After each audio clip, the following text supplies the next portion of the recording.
Dear students, today we're going to talk about punctuation and how it works in a sentence. But before we dive in, I wanted to give you a definition of what it is. Punctuation are marks such as a period or full stop, a comma, a question mark, a colon, and a semicolon, and are used in writing to separate sentences and their elements to clarify meaning. Imagine the confusion that could result if we omitted punctuation from our writing. The reader would be utterly confused because he or she would not know where a sentence ends or begins. So let's get started. The first punctuation mark that we're going to talk about is the period or full stop. A period is a punctuation mark that comes most often at the end of a sentence. Let's take a look at how we use a period at the end of a sentence. First of all, a period is used at the end of a declarative sentence. For example, I hired an accountant. This is a declarative sentence because you're telling someone about something you did, which was to hire an accountant. The second way we use a period is at the end of an imperative sentence. For example, Maureen, turn on the alarm before you leave.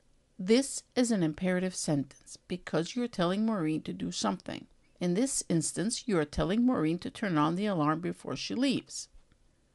The third way we use a period is at the end of an indirect question. For example, Stephen asked if he could meet for dinner.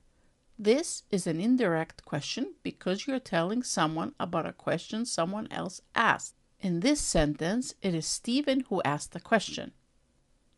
And the fourth way we use a period at the end of a sentence is in a courteous request. For example, please let me know when the report will be finished. This is a courteous request because you are using the word please to tell someone that you need to know when the report will be finished. And finally, we use a period to end a sentence fragment that is treated as a sentence. This usually occurs in advertisements, novels, and other informal messages, which often substitute sentence fragments for complete sentences. For example, hope in a jar. In this example, we see that this sentence is a fragment because it is an incomplete thought. The second punctuation mark that we will talk about is the question mark. A question mark implies that a question has been asked and that a response is expected. Let's take a look at how we use a question mark at the end of a sentence. First of all, a question mark is used after a direct question. For example, what are you doing? This sentence is an example of a direct question. The second way we use a question mark is to mark a directly quoted question. Position the question mark inside a closing quotation mark when the question applies only to the quoted material. For example, will you apply to college next year? Asked Kate. Notice that in this sentence, the question mark is inside the quotation mark. This use is usually seen in novels and short stories. Let's move on to the exclamation mark. The exclamation mark shows strong emotions such as surprise, excitement, disbelief, anger, or urgency. For example, stop being silly. The second way we use an exclamation mark is to mark a directly quoted exclamation.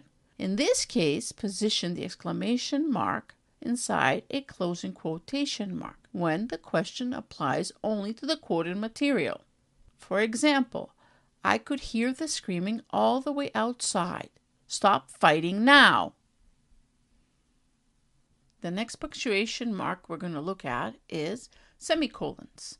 Semicolons tell readers that two closely related ideas should be thought of as together. Let's take a look in more detail how a semicolon is used when we write. First of all, we use a semicolon when a coordinating conjunction is omitted between independent clauses. For example, the first book you suggested I read was fun. The second was difficult to read.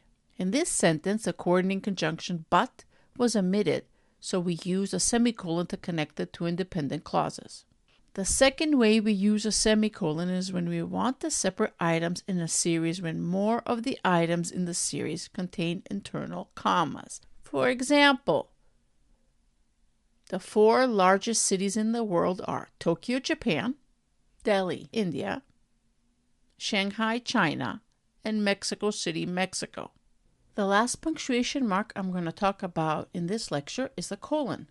Colons are mostly used to introduce lists, long quotations, and explanatory sentences.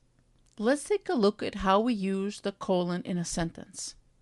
First of all, we use a colon after an independent clause that introduces one item, 2 items, or a list of items. For example, the best teachers possess one important trait, dedication. In this sentence, we see that the colon is introducing one item, which is dedication.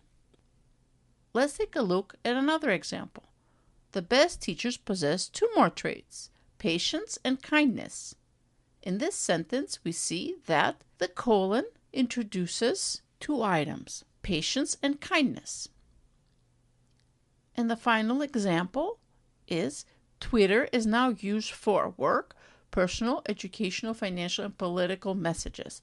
In this sentence, we see that the colon introduces a list of items, personal, educational, financial, and political. And finally, the second way we use a colon is to introduce long quotations. For example, if this is coffee, please bring me some tea. But if this is tea, please bring me some coffee. This is a quotation by Abraham Lincoln. I hope this lesson helped you to better understand what punctuation marks are and how we use a period, a question mark, an exclamation mark, a semicolon, and a colon in a sentence. Thank you for watching.